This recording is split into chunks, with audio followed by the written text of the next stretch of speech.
আমার দাদির আমলে ঢ্যাঁড়স ভাজি কিভাবে করে সেটা আজকে আপনাদের দেখাবো। এই যে দেখুন, আমি ঢ্যাঁড়স কেটে নিয়েছি একটু বড় বড় করে। তারপরে যে পেঁয়াজ আর মরিচ কেটে নিয়েছি। পেঁয়াজটা কেটে যে কড়াইয়ে দিয়ে দিয়েছি। এখন এটাতে ভাজবো, তেল দিব। পেঁয়াজ মরিচ একসাথে করে ভেজে নিতে হবে। আগেকার দিনে এভাবেই করতো আমার দাদি, তো আপনাদের সেভাবেই দেখাচ্ছি। আপনারা এভাবে করে দেখবেন,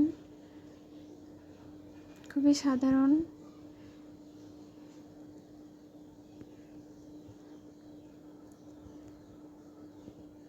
ভালো লাগলে আমার চ্যানেলটি সাবস্ক্রাইব করবেন আর লাইক করবেন, কমেন্ট করবেন।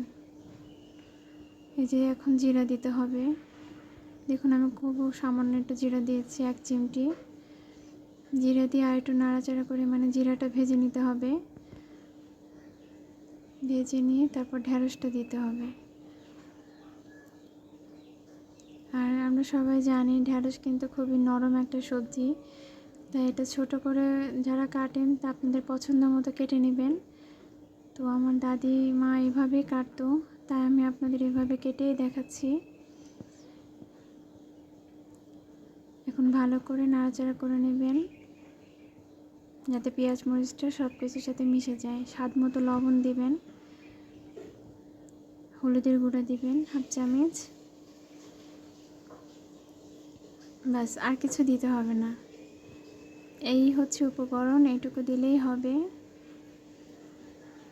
এখন ভালোভাবে নেড়ে একটু ভাজা ভাজা করে নিতে হবে কিছুক্ষণ। তারপরে একটু জোরে জাল দিয়ে ভাজা ভাজা করে নেবেন। তারপরে জালটা কমিয়ে আস্তে আস্তে ধীরে ধীরে নাড়তে হবে আর ভাজতে হবে। ওই যে দেখুন, চুলায় আগুন আমার খুব একটা জ্বলছে না, আস্তে আস্তে দিয়ে রাখছি। এই যে দেখুন, আস্তে আস্তে প্রায় হয়ে গেছে, নামিয়ে নিয়েছি। দেখুন কত সুন্দর হয়েছে। আপনারাও ইচ্ছা করলে এভাবে করতে পারেন।